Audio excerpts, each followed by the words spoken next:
All right, this is Ken from Candace Brakes. How you doing? Today we're going to look at some STI Brembos. So put down your vape pens and pay attention.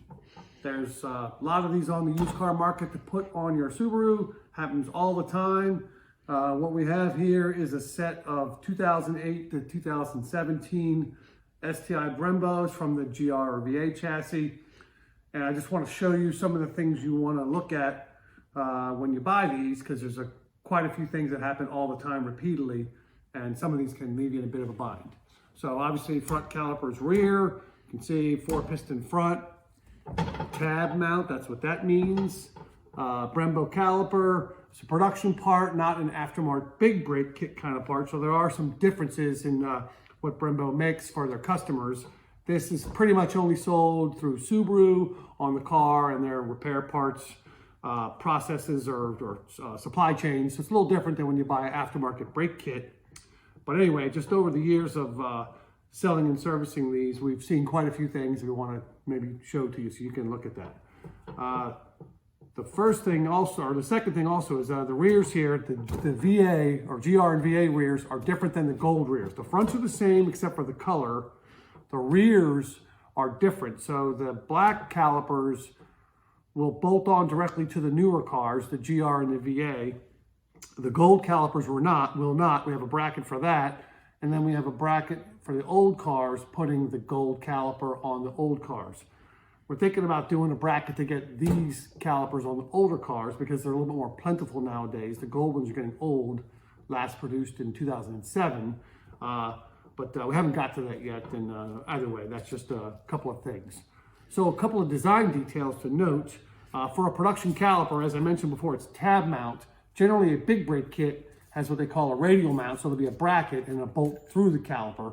That allows them to use the caliper in a variety of applications. But in the case of production stuff, they make it for direct fit to the knuckle. There are lots of applications that have Brembos nowadays, so that's pretty common. Generally, that's something like that is what you'll see. The issue there is now we have a bolt through the knuckle into the caliper. Now the caliper is aluminum. Obviously the bolts are steel. And of course on a Subaru, they definitely get driven in bad weather. So we'll definitely get often significant corrosion on the hardware. And a lot of things happen here at the interface. Now in this case, you can see that it may be hard to see, but the threads in the caliper are pretty good, both on both of these. And as you can see, the bolt threads in pretty nicely, no major problems. It's common for these threads to fail, either pulling the bolt out or otherwise. A lot of times it's because a lot of rust gets in the threads. You thread it in here, so the aluminum being weaker gets pulled out and you find your caliper threads right in the bolt. So if you take your car apart, clean the threads, use a wire brush or something. This is reasonable, threads in pretty good, but if it looks like that, you want to clean that before you put it back in, or you may end up damaging the threads. And then you'll start watching the other video that talks about time certs and helicoils, which we'll be doing at a later date. A couple other things. These are the differential piston sizing. There's a front piston and a rear piston. The rear piston or trailing piston is always a little bit bigger. These pistons are actually pretty big for most calipers, a little unusual, so seal sizes and stuff are not necessarily common, but nonetheless, it's a differential piston size. To all you guys that want to put ATSV calipers on your car, they are not differential piston size, as well as the caliper gets cocked, but hey, you can put whatever you want in your car, feel free. Another thing you'll see is that obviously various wheel cleaners and whatnot tend to attack the pretty finish. As you can see, we did some precursory cleaning with soap and water. That's about it, but a lot of the clear coat's peeled off and it's pretty dingy. So that was kind of why I decided to use these as an example to get we're going to take these all the way apart eventually. This video, we'll keep it short. We'll just talk about some of the things to look at if you're looking at a used set. So we'll kind of go over those in a little more detail now so you can understand. But as I mentioned, the first thing is check out the threads on the calipers, of course. They get damaged frequently, front and rear. Make sure the hardware is all there. That's a Subaru OEM bolt.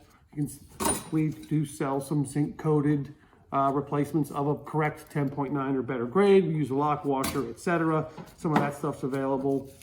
These shims are on the front. You see the arrow that tells you the rotation, direction of rotation. This is something that definitely can be useful in keeping the noise down in the calipers and stops all the popping and creaking that you hear all the time. What else? This is the hold down or cross spring it's called. This is primarily there for reducing rattle. Remember, the pads slip in the top of the caliper. This is the OEM Subaru stuff. There are aftermarket hardware kits available. They are much, much cheaper than what Subaru will charge you for this, if you noticed on our website. However, there's clearly a difference. The stuff is well made, and even while that's no longer at all shiny, it still works just fine, and I would have no problem using it. Similarly with the pins, the cotter pins, and the other hardware, it's ridiculously expensive at Subaru. However, it does work, and that's a good thing to know. A couple more notes on parts before we look closer at the calipers. For example, this is an aftermarket brake kit line banjo. This is a legit Subaru one. I feel like that's a little stronger and better made. We did figure out that these O-rings go in between the caliper halves. We'll see more on that in the next video, but we've had those on the website for quite some time. So when you take the calipers apart, that's used in between the two halves to seal the internal fluid passage. And lastly, one thing about rebuild kits, that's what you're looking at here. This is a Brembo kit that we bought from the Subaru dealer, and it's comprised of dust boots and seals. So as far as dust boots are concerned, now this kit's about $100 from Subaru. You can get aftermarket kits for something like 20 bucks. We used to sell them all the time. I don't mind cheaper dust boots because all they're doing is protecting the caliper piston. We don't necessarily see any issues with that. But the seals were not made the same, not as good. And the seal is integral in pulling the piston back after you release the brake pedal pressure. The aftermarket seals caused issues. The piston was hard to get back in the caliper, and or the fit was different, and that affected pedal feel. I stopped selling any aftermarket seal kits. I would always use a Brembo rebuild kit in my caliper. Feel free to do as you please, but that's the experience we have with those parts, and that's why these are the only ones we have on our site. They're cheaper on Amazon and eBay. Good luck to you. Okay, a couple more things to look at. So we talked about the tabs and the threads here. Of course, you would want to look inside the caliper, and at least as best you can see, we don't see any major issues with the piston or the dust boots or anything. We'll pop one of those out here in a later video.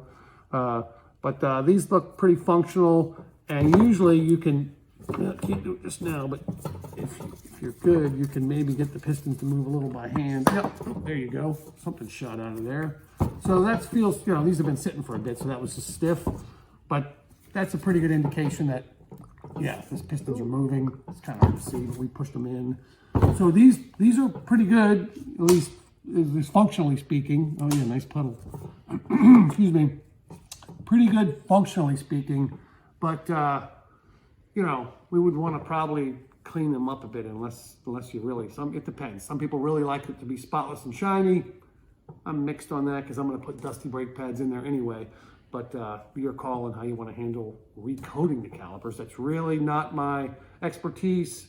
In my case, it's pretty mechanically oriented or overall, basically. So that's really all I'm going to talk about. So we've looked at the pistons, the dust boots. We kind of feel like the seals are working okay. We would also be pretty interested in checking, make sure the threads here for the brake line are good. But you can see they're much less prone to failure because it's a low torque environment, and you're not subjecting that to the corrosion like you are the caliper bolts. But that's just a plug there. And the last thing to consider are the bleed screws. This is probably the hardest thing to repair on the caliper because of the inverted taper flare inside there. But I would definitely want to crack these loose carefully and make sure they retighten and or remove them, etc. And look in there, because that's a difficult repair to get that rethreaded, because the banjo or the bleed screw needs to thread in there perfectly and seal. Obviously, otherwise you'll have hydraulic issues if it's incorrect. And the last thing you want to do is send $1,000 to eBay and come back with a paperweight. So in the next video, we're going to talk about a few things we've gotten asked a lot. For example, taking the calipers apart and splitting them. what these bolts are, maybe a torque spec. We'll try to come up with something. There's nothing published. These are dealer parts, non-serviceable according to Subaru. So, you know, some of this we're winging. I mean, it is what it is.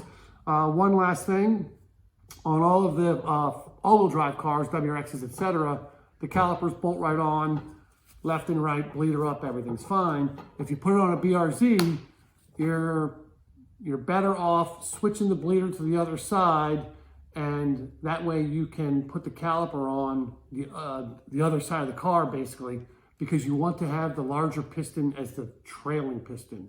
That's the correct way to do it. I haven't really tried to get one of these out as well. It's there, that's a plug, so we'll probably look at that in the next video as well.